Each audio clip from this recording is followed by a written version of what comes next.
Hello, today I'm going to be cooking snapper fish cakes from my new cookbook Coastal.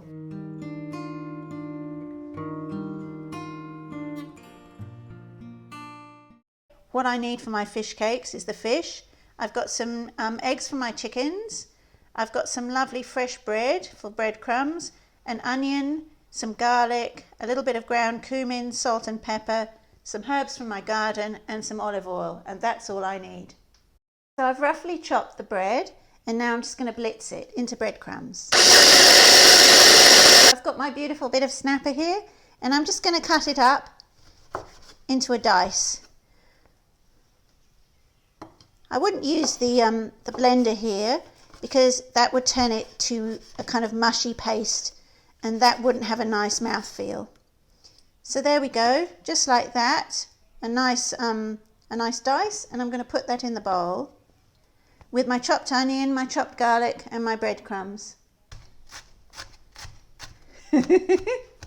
I'm wearing my amazing onion goggles. Just going to add the cumin. There we go. And then the eggs.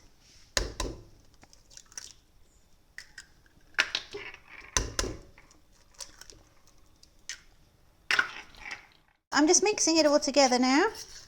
Come and have a look.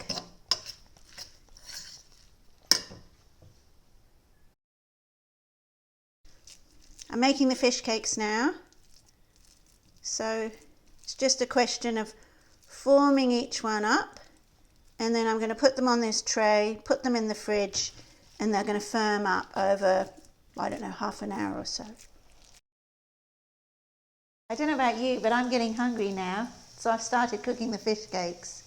So I got them out the fridge, they firmed up quite nicely, and just very gently transferred them to the pan, and you can hear from the crackling that they're cooking quite nicely now.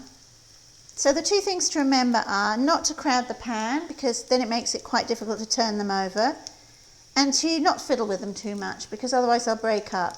So just wait till you've got a nice hint of brown around the outside, and then just gently turn them over and cook them till they're done on the other side.